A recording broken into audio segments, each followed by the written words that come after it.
যুদ্ধবিরতি ভেঙে গাজা ইসরায়েলি হামলায় অন্তত ৯০ ফিলিস্তিনি নিহত হয়েছে, আহত হয়েছেন আরও অর্ধশতাধিক মানুষ।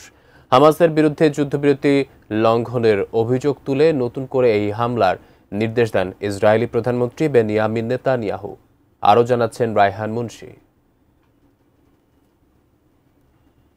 যুদ্ধবিরতি ঘোষণার পরও নানা অজুহাতে শতবারের বেশি চুক্তি ভেঙেছে ইসরায়েল। গাজা উপত্যকাটিতে যখন একটু শান্তির খোঁজে মানুষ, তখনই আবারও ভেসে এলো যুদ্ধবিমানের গর্জন।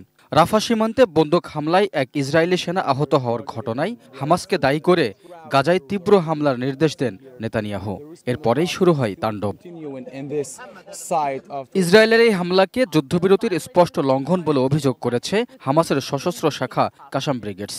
এই আগ্রাসনের পর স্থগিত রাখা হয়েছে নিখোঁজ এক বন্দীর মরদেহ হস্তান্তর প্রক্রিয়া।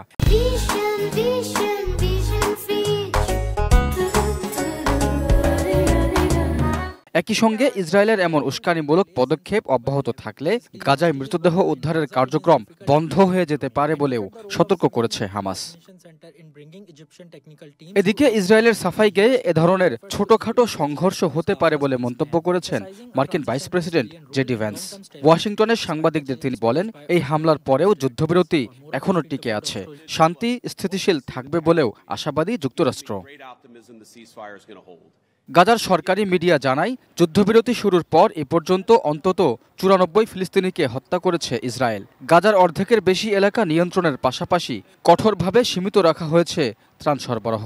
দুর্ভোগ আর কাটছে না গাজাবাসীর।